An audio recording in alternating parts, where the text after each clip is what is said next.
berkurangnya keimanan itu dengan berkurangnya ketaatan, dan bertambahnya iman bima tazidu taatil insani, bertambahnya juga dengan bertambahnya ketaatan. Berarti yang harus di bold adalah ketaatan dan kemaksiatannya. Kita taraja nincak hambalan gitu. Sunda. Li'anna sakinun idza hurika bil kasri. Ketika ada huruf mati dan hendak dihidupkan, maka mulailah dari harokat kasroh, harokat yang paling bawah. Ya udahlah, nggak apa-apa, istilahnya mati juga kasarnya gitu deh. Yang penting nggak mencuri lah gitu. Yang pertama tadi dia udah niat buruk, yang kedua dia udah ngeliat perempuan gitu kan, tidak memakai hijabnya, yang ketiga ini jangan sampai lah gitu. Akhirnya dia pulang tuh deh, pas dia pulang, syekhnya itu lagi ada tamu. Bukan iman kita gitu yang lemah, tapi ya karena kita aja yang terlalu sering memberi makan dosa. Sebagai pegiat tarikh, Mbak Agil kan ini nih, Bapak pegiat lah, pegiat pagi. Iya, pegiat sejarah, Bapak. Suka baca-baca tarikh. Ini saya ada pertanyaan, Mbak. Ya, yang kita tahu di dunia ini, kejujuran adalah tameng yang bisa membebaskan kita dari tuduhan dan fitnah. Bahkan kita sering menganggap bahwa ketika kita berbuat baik maka kita aman dari sebuah tuduhan. Tapi ternyata kan sejarah berkata lain, bahwa manusia paling bersih, paling jujur, paling amanah itu pernah mendapatkan tuduhan yang tidak sepatutnya dilayangkan gitu, yaitu baginda Nabi pernah dituduh korupsi. Apa dituduh korupsi? Apa itu, Pak? Saya pernah baca, cuman sepotong. Jadi baginda Nabi pernah yang dituduh gulul disebutnya mungkin kan. Ya semacam korupsi lah. Apa itu migas? Bukan.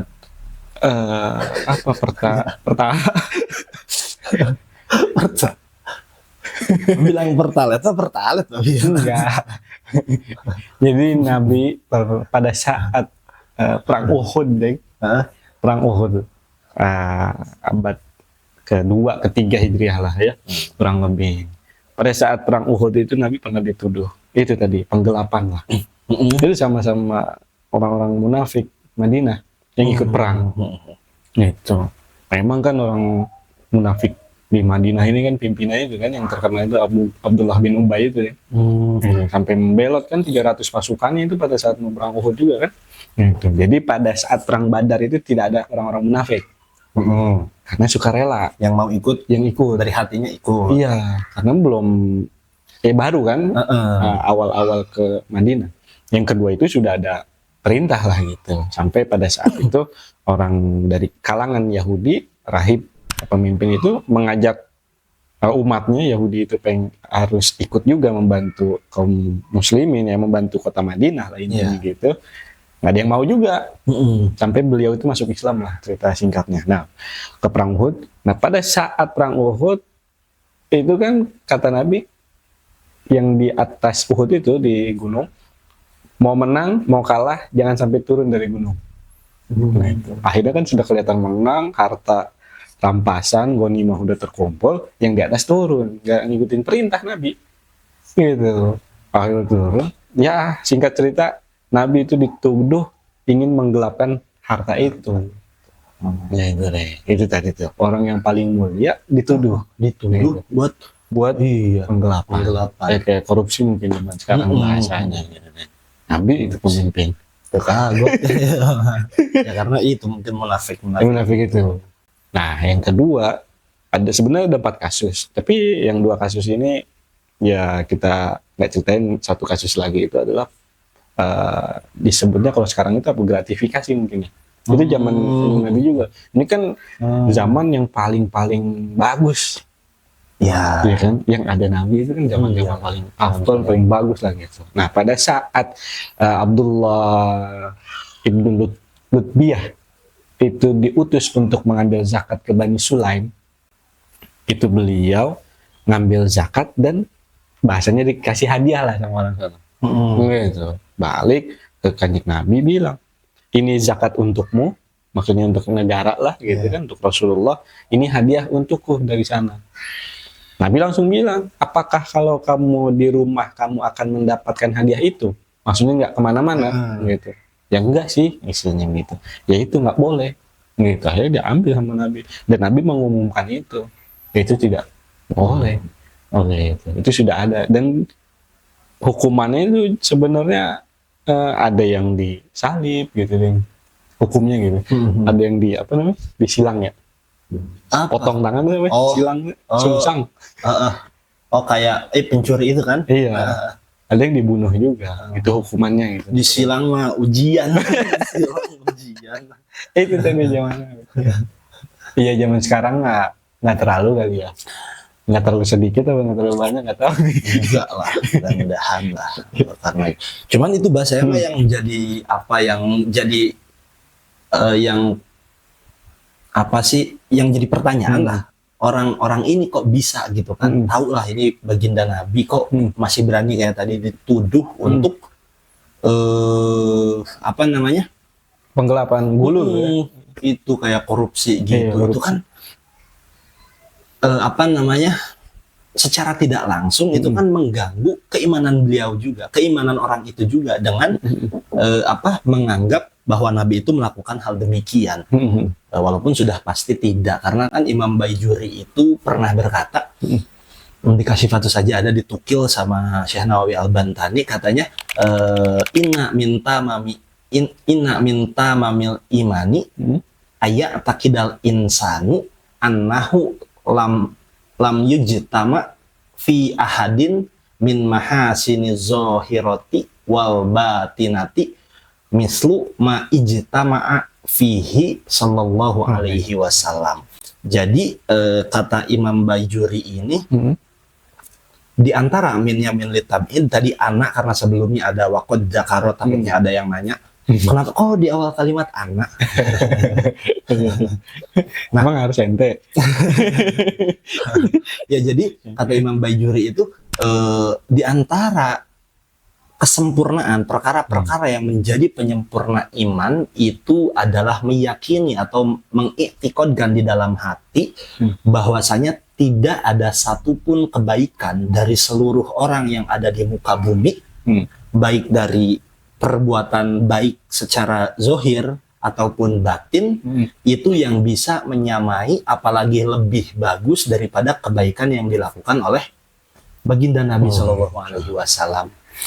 Apa namanya, berkeyakinan bahwa ada yang sama kebaikannya aja itu berarti sudah buruk, apalagi ini menganggap bahwa Nabi itu melakukan sebuah keburukan. Menghina lah ya. Menghina kenanya. Ngeri. Bahkan ini Mbak, ketika Ibnu Hajar al-Asqalani, Imam Ibnu Hajar al-Asqalani saat itu jadi apa, qadil mufti, jadi apa, jadi hakim, qadi hakim berarti di Mesir itu. Ada satu orang yang melaporkan bahwa ada seseorang yang menghina baginda Nabi. Apa reaksi Imam Ibnu Hajar?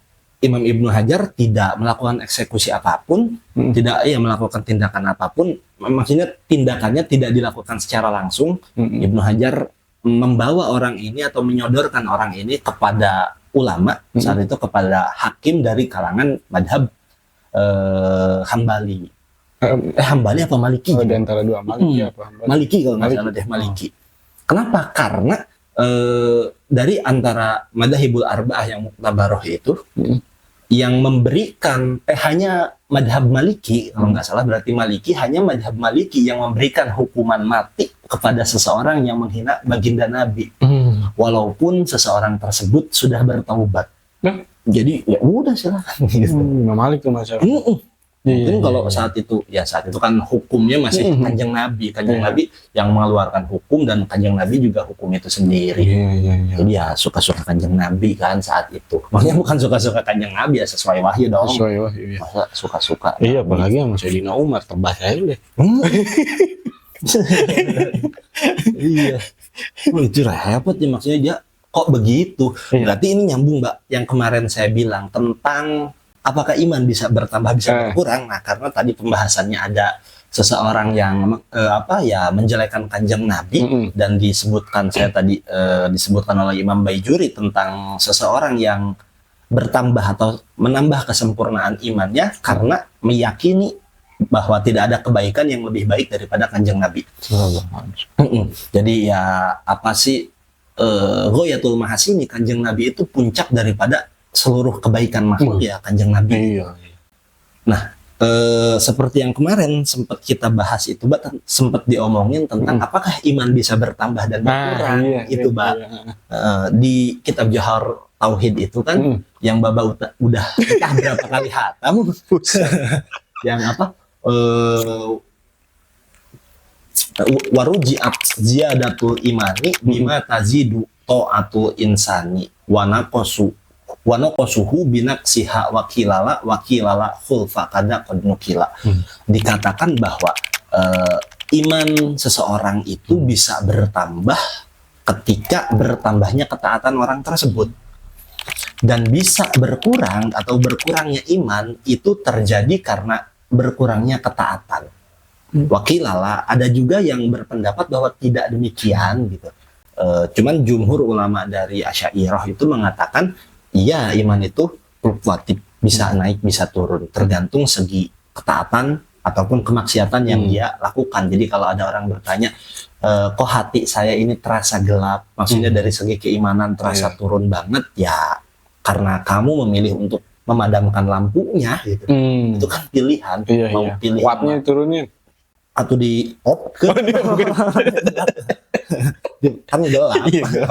Ya, cuman gitu mungkin wattnya diturunin gitu kan, karena ya berkurang kan sifatnya, bukan mati total mungkin kalau ini sifatnya berkurang. Ada juga yang berpendapat enggak, iman itu imam ini madhab paling tua Hanafi, Imam Abu Hanifah itu berkata iya tidak demikian, yaitu tetap gitu. Ada juga kalau saya waktu itu dari guru itu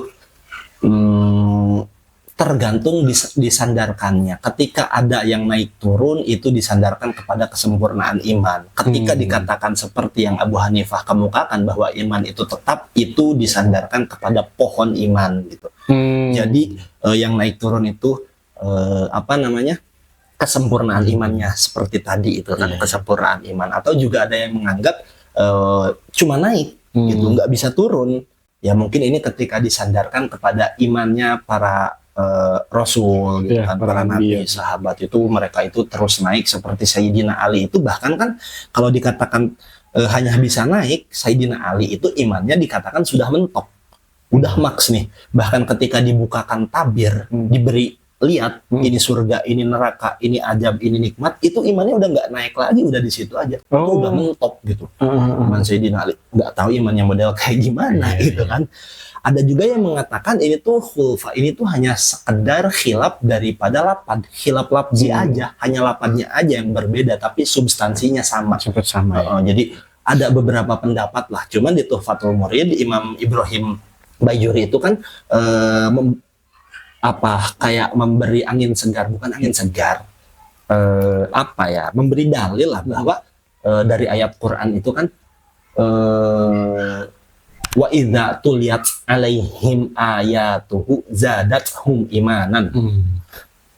Jadi ketika diperdengarkan ayat-ayat Al-Qur'an kepada seseorang, maka akan bertambah keimanannya. Ini kan menunjukkan bahwa iya, iman itu bisa bertambah.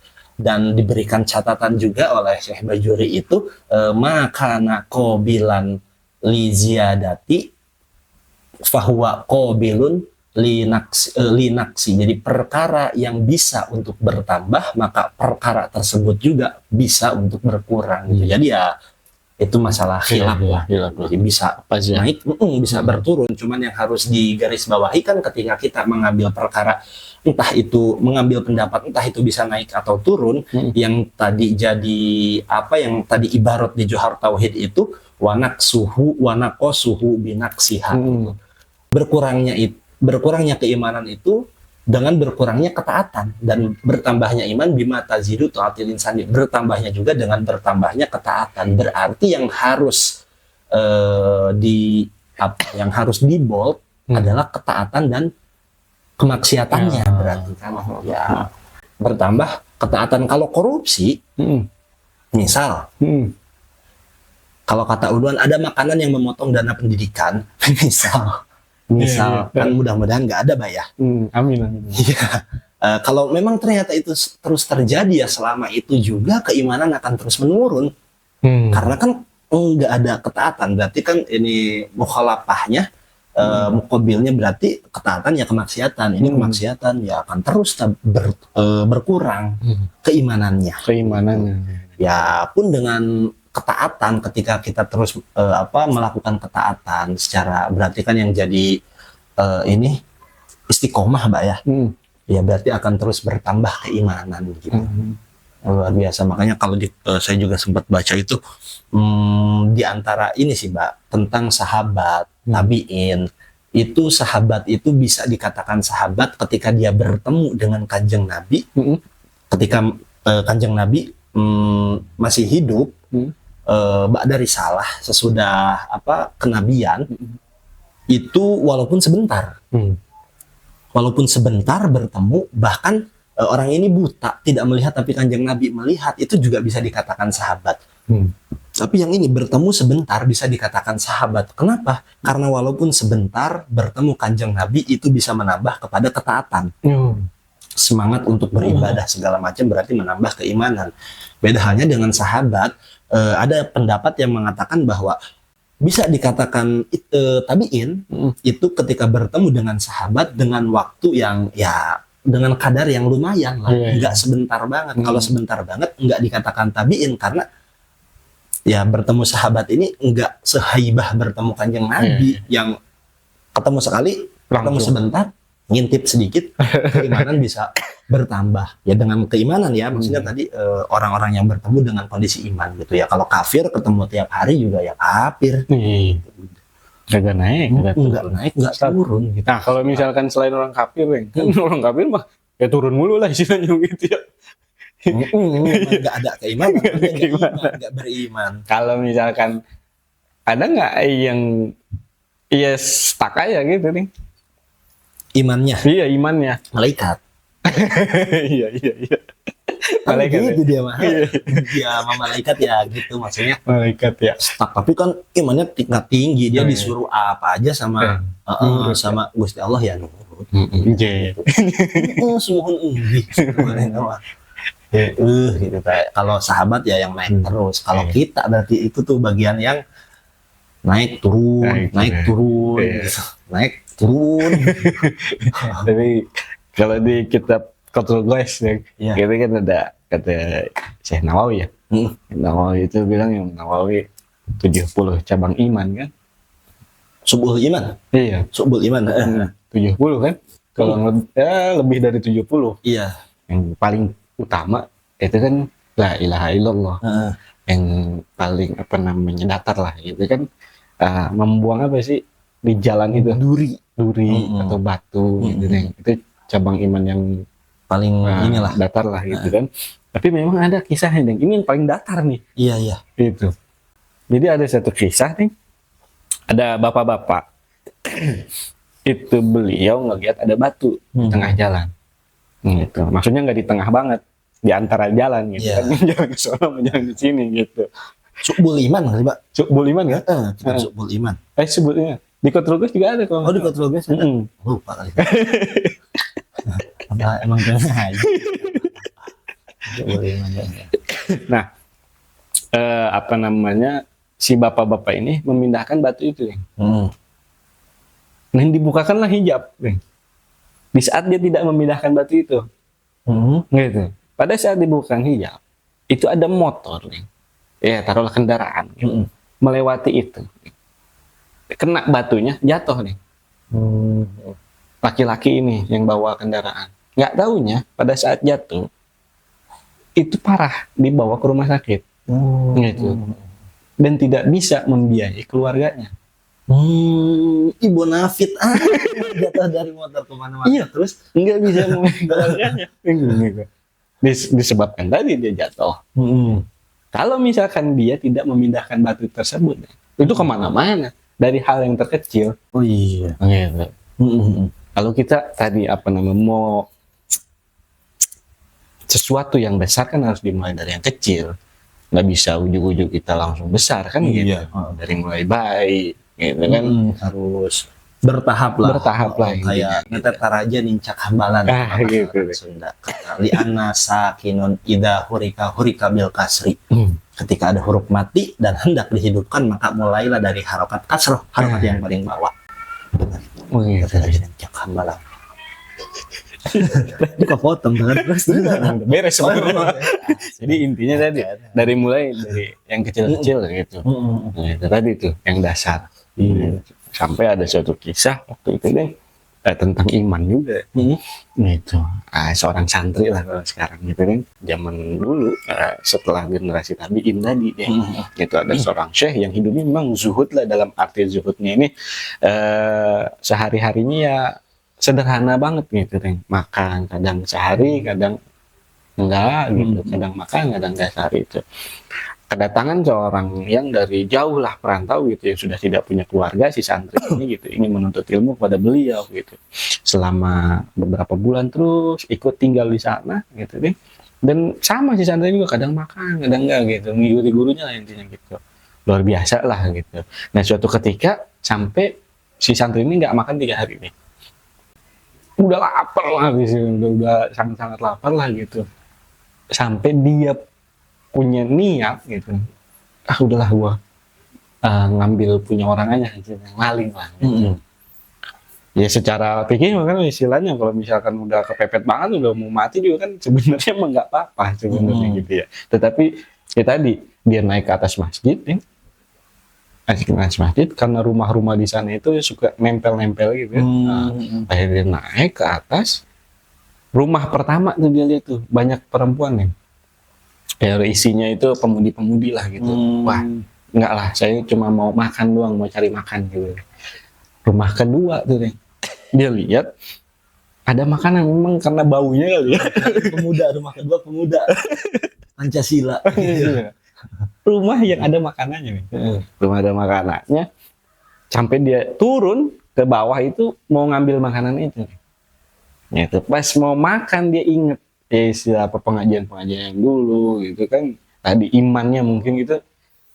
Ini lagi lah naik lagi gitu, ya Allah katanya.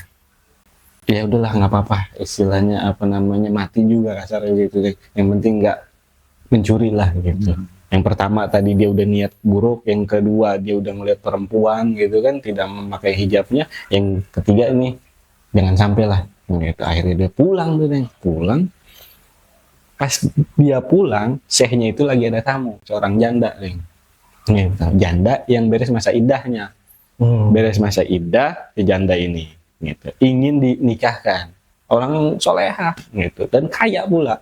Gitu. Akhirnya pas pemuda itu datang langsung dipanggil sama gurunya. Cep, mari lo, gitu. Lu udah kawin belum? Kan nggak tahu kan gitu. Udah pernah nikah belum? Belum. Katanya. Ya udah akhirnya dinikahkan lah. Mau nggak? Katanya. Nikah lah singkat cerita deh. Singkat cerita nikah beres, akad beres, dibawalah ke rumah si perempuan ini. Nikahnya saat itu juga. Saat itu juga nikah. Gitu. Saat itu juga nikah. Akhirnya dibawa ke rumah. Gitu. Gurunya cerita belum makan nih anak gitu. Gurunya. Akhirnya kata si apa namanya kita makan di rumah gitu. Prasmanan ini. Pas pulang sama si istrinya ini yang baru deh, itu rumah yang dia mau curi tadi deh.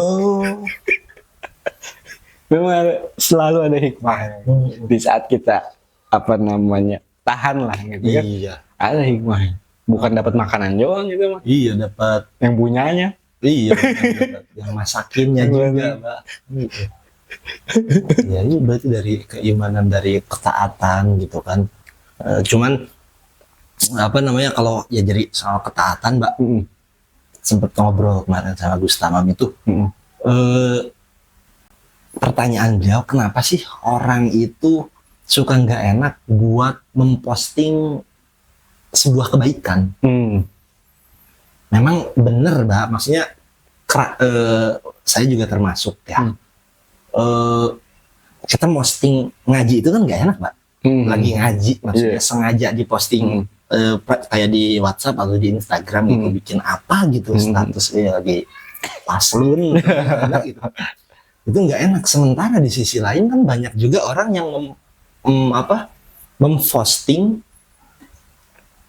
kemaksiatannya gitu, Mbak. Biar udah nggak aneh kan di foto.